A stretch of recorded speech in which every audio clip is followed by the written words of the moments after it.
Halo semuanya, saya Fabelia, selaku host podcast pada kali ini. Nah, hari ini kita bakal ngobrol seru nih soal dunia digital yang semakin hari semakin canggih. Apalagi kalau bukan Internet of Things. Tapi sebelum kita bedah teknologinya, saya mau tanya dulu nih, terutama buat kaum milenial atau Gen Z.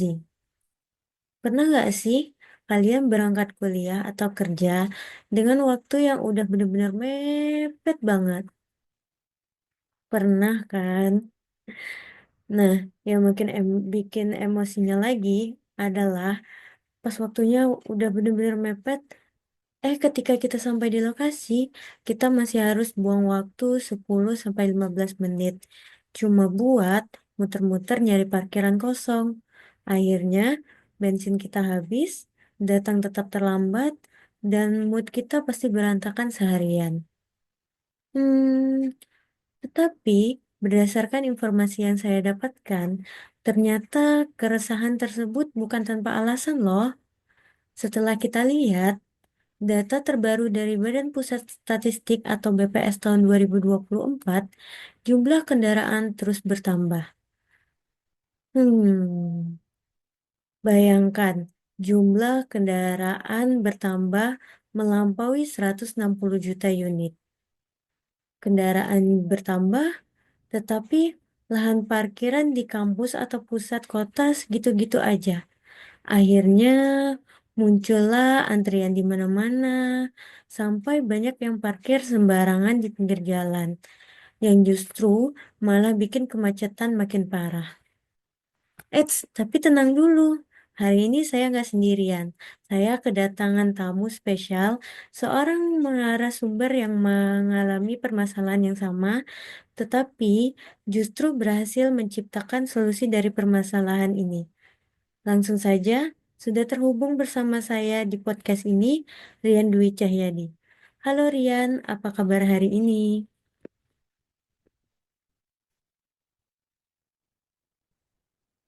Halo? Halo Fabilia, gimana kabarnya? Baik, Iya, baik. Alhamdulillah kalau baik. Baiklah, terima kasih. Perkenalkan, nama saya Rian Dwi Cahyadi selaku narasumber di sini ya, Fabilia ya. Iya, betul Nah, sekali. yang dibilang sama Fabilia tadi itu benar banget. Masalah parkir ini sebenarnya masalah klasik. Tapi kalau kita biarkan ya kerugiannya besar mulai dari waktu sampai polusi udara karena ya terus menyala saat antri mobilnya karena posisi idle kan. Mm-mm. Benar sekali. Saya dengar Rian sedang melakukan sebuah eksperimen seru tentang smart parking ya. Betul. Jadi selama beberapa bulan terakhir saya sedang menjalankan sebuah studi eksperimental. Saya mengembangkan sistem parkir berbasis Internet of Things yang bisa memantau slot kosong secara real time sekaligus bisa direservasi. Jadi kita bisa nih eh, tag dari tempat parkir bahkan sebelum kita sampai di lokasi. Nah, dan yang paling seru, hari ini kita tidak cuman akan bahas teori atau konsep di atas kertas saja. Saya akan membedah hasil nyata, data-data akurasi hingga testimoni pengguna dari alat yang sudah saya pasang langsung di lapangan. Saya ingin membuktikan kalau teknologi itu bisa jadi solusi praktis buat masalah sehari-hari kita. Wah, menarik sekali ya. Jadi itu nanti kita bisa reservasi parkir melalui HP ya? Ya, bisa. Kita bisa reservasi, terus kita bisa monitoring melalui web dan mobile. Wah, ini sih game changer banget buat anak kampus ya, berarti. Oke, jangan lama-lama lagi. Yuk kita bedah bagaimana sistem ini bekerja di sesi presentasi.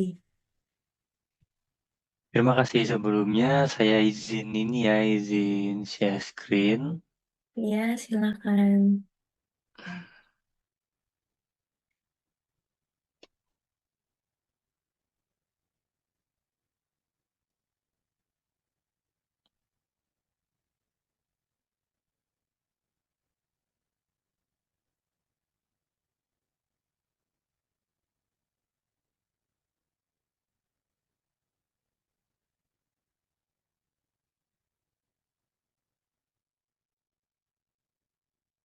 Nah, gimana ini sudah muncul Ya, tampilannya?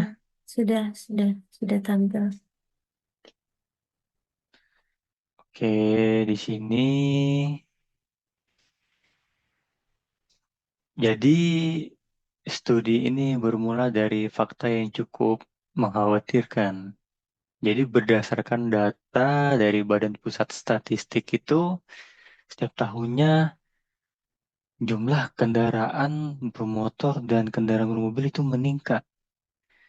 Nah, di angkanya itu bisa menembus 160 juta.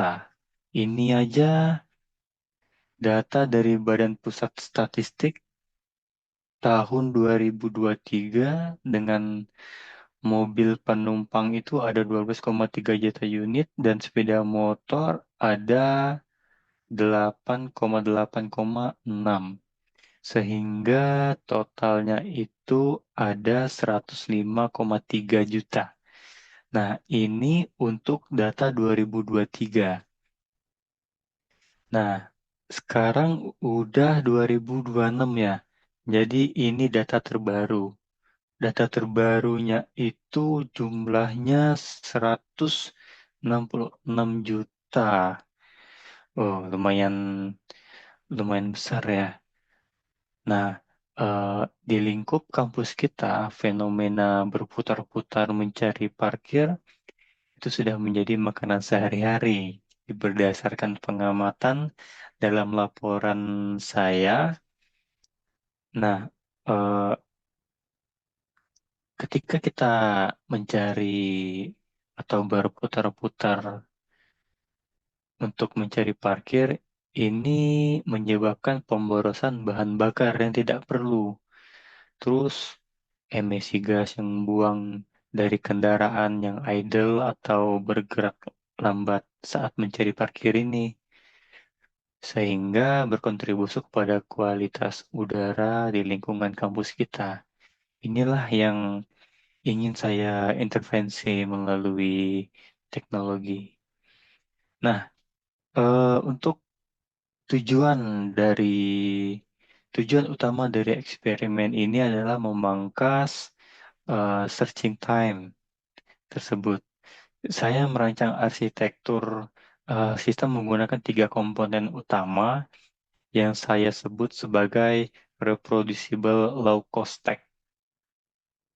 Pertama, saya menggunakan sensor ultrasonic HC-SR04 di setiap slot parkir.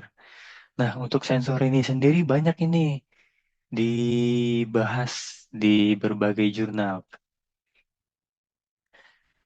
Nah, kemudian eh,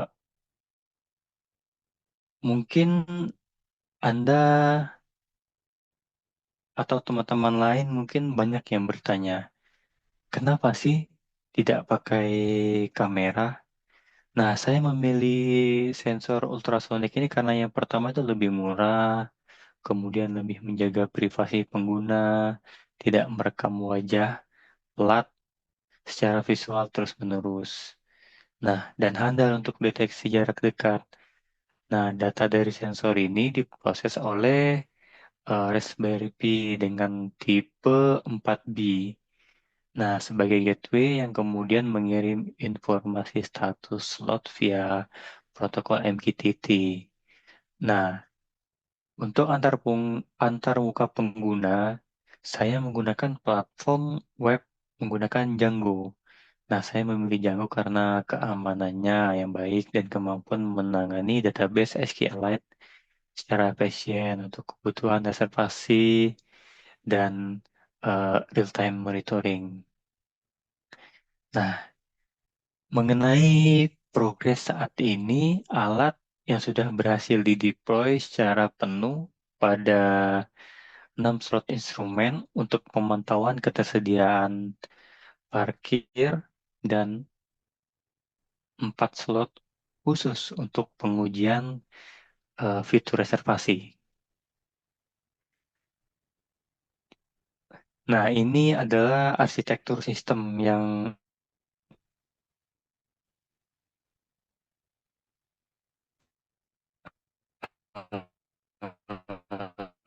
saya gunakan, di mana di sini ada slot parkir, kemudian di sini ada sensor HCSR lakukan reservasi dan real-time monitoring dari web, base, dan mobile. Nah, dari data yang saya kumpulkan itu selama 1 minggu pengujian, temuan yang paling mencolok itu ternyata ada pada hari Senin, Fabilia. Nah, tingkat okupansi atau pengguna parkir mencapai puncaknya di angka 66,07%. Ini angka yang tinggi untuk rata-rata harian, yang menunjukkan bahwa pada hari tersebut sistem reservasi menjadi sangat krusial bagi mahasiswa agar tidak terjebak dalam kemacetan saat jam masuk kelas. Nah, kabar baiknya, sistem ini sekarang sudah mampu melayani reservasi dan eh, real-time monitoring. Jadi pengguna bisa memesan tempat dari rumah dan rata-rata latensi data atau waktu kirim dari sensor sampai muncul di web itu hanya sekitar 5,2 detik. Nah, ini membuktikan bahwa stack teknologi yang murah pun bisa memberikan performa yang sangat responsif jika dioptimasi dengan benar. Gitu, Mbak. Oke juga ya. Hmm. Sebelumnya nih, saya pernah nih membuat sebuah kuesioner terbuka untuk teman-teman kita lainnya yang mempunyai permasalahan yang sama nih. Nah, setelah saya membaca dari banyaknya teman-teman kita yang memberikan pertanyaan, terdapatlah pertanyaan yang menarik perhatian saya, yaitu tentang akurasi. Nah, pertanyaannya itu sebenarnya seberapa akurat sensor ultrasonik HCSR04 ini mendeteksi mobil, dan jujur saja, apakah sering terjadi false alarm? Misalnya, ada kucing yang lewat atau orang berdiri di depan sensor, lalu statusnya berubah jadi terisi.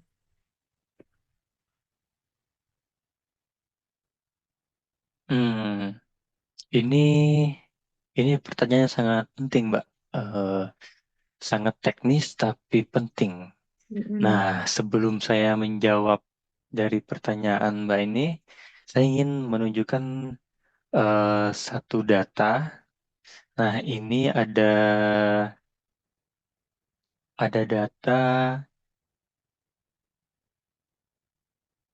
sensor, 6 sensor yang saya uji, dan masing-masing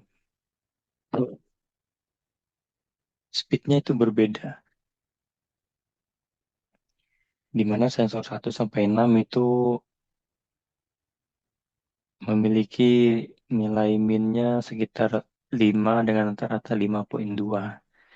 Nah, ini adalah data-data sensornya yang sudah saya catat.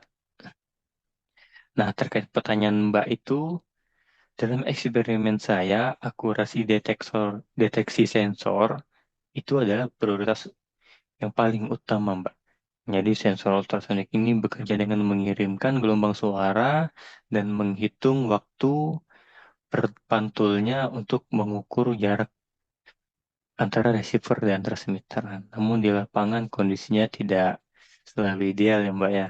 Nah, Iya. jadi untuk mengatasi untuk mengatasi false alarm ini sendiri, saya tidak menggunakan data mentah sekali baca, tapi kami menerapkan algoritma filtering atau sampling. Nah, jadi Raspberry Pi ini akan mengambil sampel data sebanyak 5 sampai 10 kali dalam satu siklus. Jika 80% dari data tersebut secara konsisten menunjukkan ada objek di bawah ambang batas. Nah, katakanlah di bawah 150 cm. Barulah sistem itu bisa mengubah status menjadi terisi. Nah, jika hanya ada orang lewat atau gangguan saat noise seperti kucing atau orang lewat, itu akan diabaikan oleh sistem. Nah, itulah keuntungannya saya menggunakan Raspberry Pi. Nah, eh, sehingga akurasinya tetap terjaga tinggi. Mm. Begitu, Mbak. Wah, iya. Jadi, setelah saya mendengarkan penjelasan dari Rian tadi, ada nih yang menarik perhatian saya, yaitu tentang rata-rata latensi end-to-end. Yang dimana pada Mm-mm. sistem yang Rian buat ini, rata-rata dengan menggunakan latensi end-to-end 5,2 detik. Padahal, di zaman sekarang Mm-mm. yang serba instan ini, kenapa Rian tidak mencoba membuatnya menjadi 0 detik atau real time tanpa jeda sama sekali?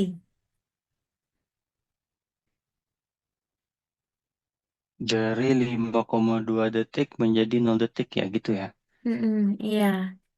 Oh, ini pertanyaan yang sangat menarik sih.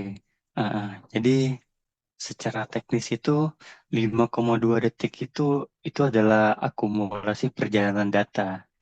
Nah, jadi bayangin nih Mbak, perjalanannya sensor dari deteksi mobil, terus dikirim ke Raspberry Pi, kemudian dikirim melalui protokol MQTT, kemudian diproses di logika janggunya, kemudian diperbarui di database SQLite, dan muncul di web user.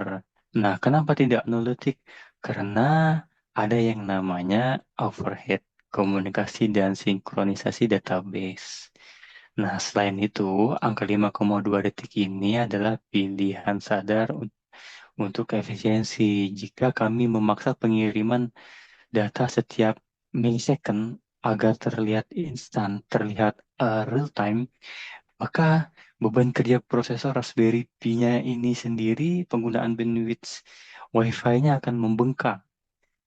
Nah, berdasarkan studi literatur yang pernah saya baca, nah untuk sistem parkir ini latensi di bawah 10 detik itu masih dikategorikan sangat responsif.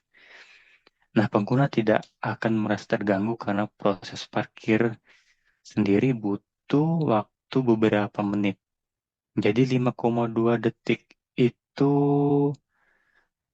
bisa dikatakan optimal antara kecepatan dan eh, stabilitas sumber daya perangkat. Begitu, Mbak.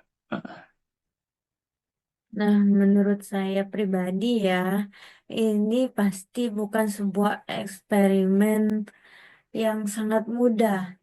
Tentu ini eksperimen yang sangat luar biasa. Untuk memasang perangkat elektronik di area parkir terbuka, pasti membutuhkan cara yang tidak mudah nih. Apa nih kendala fisik yang paling menantang selama instalasi? Ini banyak ini.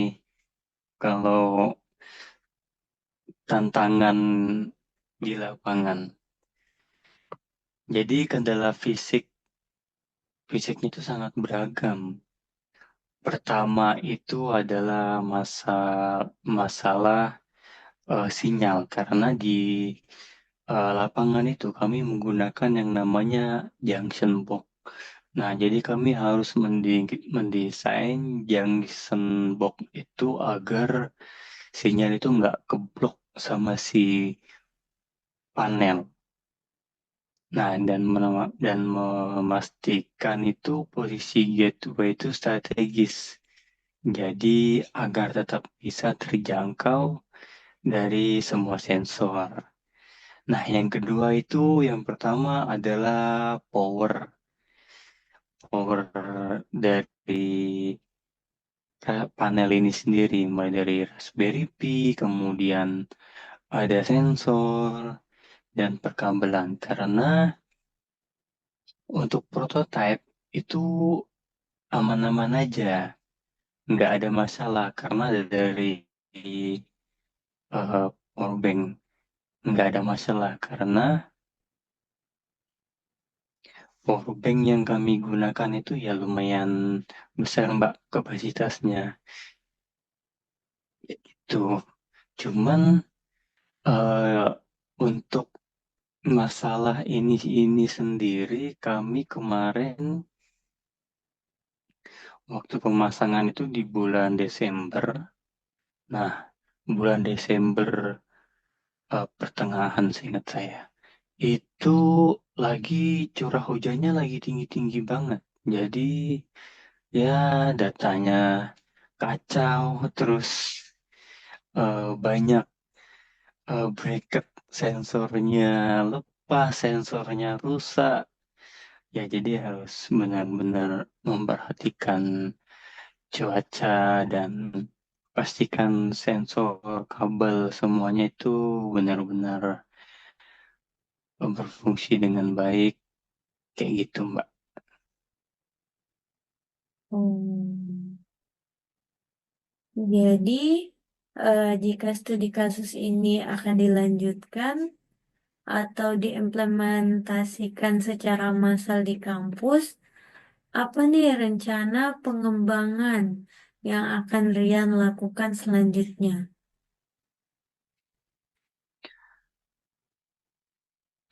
Untuk rencana pengembangan selanjutnya itu, jadi saya berpikiran untuk integrasi ke depannya itu dengan computer vision dan AI. Apalagi zaman sekarang ini sudah banyak integrasi dengan AI ya Mbak ya. Iya, Nah, betul sistem sekali. baru tahu kalau ada sesuatu yang mengisi slot, tapi belum tahu siapa atau mobil dengan plat nomor berapa ke depannya. Saya ingin menambahkan kamera untuk license plat recognition atau yang sering dikenal itu LPR, license plate recognition. Nah, jika slot dipesan oleh mobil A, tapi yang masuk mobil B, alarm akan berbunyi atau sistem akan memberikan notifikasi. Selain itu, saya ingin mengoptimalkan sisi application layer juga. Jadi agar bisa terintegrasi dengan sistem pembayaran parkir otomatis atau kartu akses mahasiswa.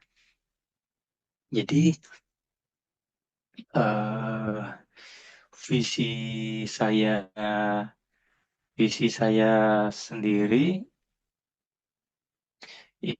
itu menciptakan ekosistem parkir yang benar-benar tanpa sentuhan atau contactless. Mulai dari reservasi dari rumah hingga keluar dari area parkir sampai monitoring real time monitoring system. Nah, jadi sebelumnya itu saya sempat menguji beberapa eh, microcontroller dan metodenya yang berbeda-beda. Mulai dari monitoring slot parkir ini masih ada kan Mbak ininya, share screen-nya masih Masih. muncul kan? Iya, masih. Mm-mm. Nah, jadi saya mencoba mencari microcontroller atau mini PC yang cocok untuk digunakan mulai dari eh, penangkapan data, kolek data, habis itu processing data. Nah, jadi inilah beberapa eksperimen prototipe yang saya gunakan, mulai dari menggunakan ESP, Arduino, kemudian database-nya MySQL, di server XMPP, sampai SQLite di Raspberry Pi, kemudian latensinya bagaimana. Nah, ini ada beberapa data, kemudian terus jangka panjangnya kayak gimana. Nah, ini insight untuk penelitiannya juga sudah ada pemilihan dan platform mempengaruhi kapasitas pemrosesan dan fleksibilitas mesin. Jadi, fleksibilitas sistem maksudnya. Kemudian server lokal itu mengurangi ketergantungan koneksi internet cocok untuk sistem mandiri. Nah, jadi ini yang saya gunakan sebelumnya, fungsi server Apache atau SQLite. Nah, SQLite ini bawaan dari si Raspi itu, makanya saya menggunakan framework Django di sini. Kemudian kemudian ini ada video demo. Nah, di sini saya sudah siapkan, saya sudah selesai, saya putar ya Mbak ya. Iya, boleh silakan.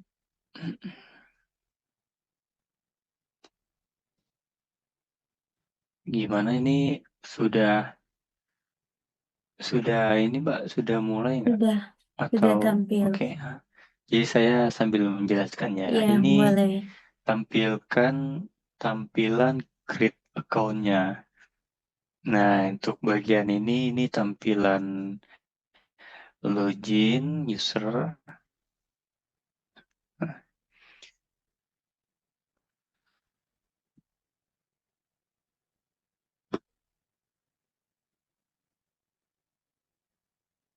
Nah, pada halaman utama ini kita diberikan dua option. Kita mau reserve atau mau real time parking.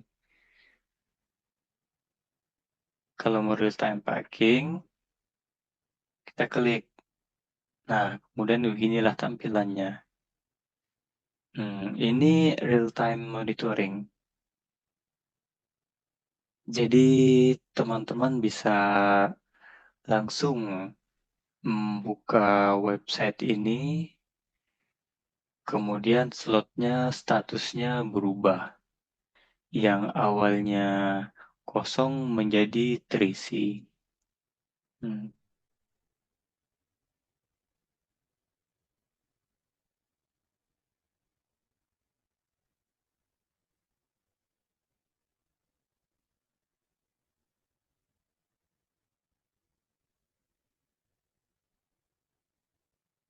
Nah, ini untuk bagian reservasi. Nah, ini kami buat semudah-mudah mungkin supaya websitenya mudah digunakan dan tidak banyak komplainan yang paling utamanya. Nah, ini bisa mengisi beberapa isian, mulai dari parking slotnya yang nomor berapa, terus eh, jamnya, kemudian merek mobilnya, ini semua dibikin untuk mempermudah user. Semuanya dibikin drop down. Yang satu lagi di sini sebenarnya ada foto, view foto. Jadi user itu tahu di mana letak posisi slot satu ini, slot 2 sama slot 3, slot 4. Jadi user nggak bingung gitu. Nah, ini untuk user yang mengupload foto mobilnya.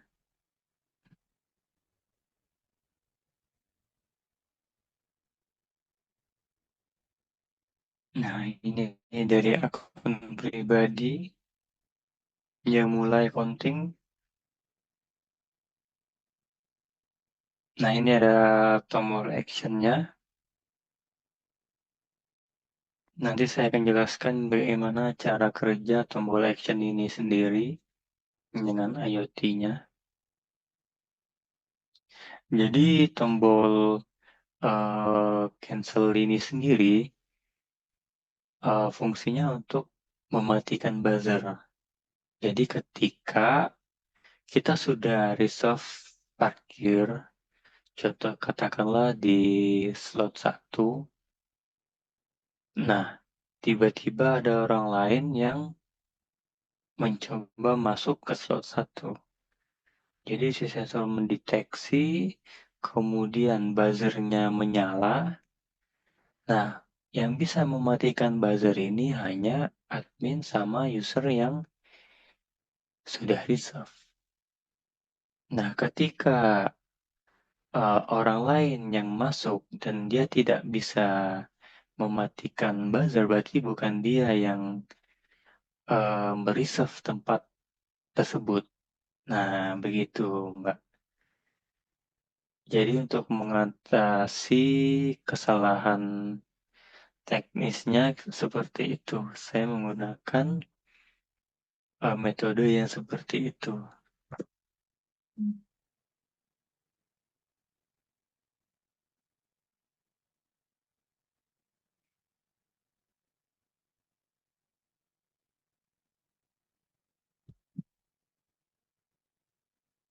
Ini saya percepat ya. Nah, Iya. ini ada buzzer dimatikan seperti itu. Jadi kalau kita tekan buzzernya langsung mati gitu. Berarti itu Nah, ini yang bisa demonya. mematikan buzzernya itu hanya Iya, adminnya aja ya? admin sama user yang reserve. Oh. Mm-mm. Nah, ini panel adminnya. Nah, seperti ini admin bisa lihat status semua yang reserve sama yang terisi atau enggak available. Nah, bahkan si admin bisa nge-disable posisi parkir, slot parkir. Contohnya ketika slot satu, katakanlah itu ada perbaikan, tak ada galian galian, entah itu ada pohon tumbang, jadi itu bisa di disable sama si admin, jadi nggak bisa dipakai kayak gitu. Nah, ini adalah fitur detailnya dari sisi admin. Dia bisa lihat siapa nih yang reserve. Nah, ini fitur disable-nya. Dia ke disable,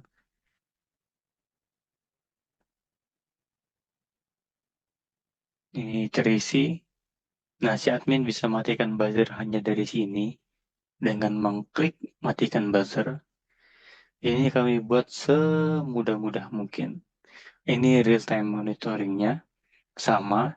Si admin juga bisa mendisable ketika ada acara di tempat tersebut. Misalnya ada pameran atau ada pohon tumbang atau ada pergalian kabel-kabel dan segala macam seperti itu.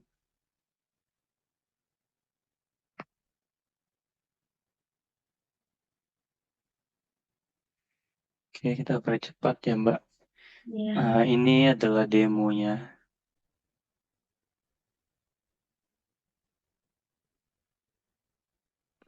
Ini mau aplikasinya.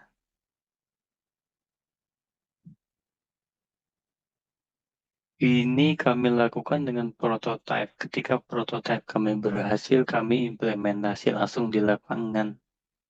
Seperti itu, Mbak.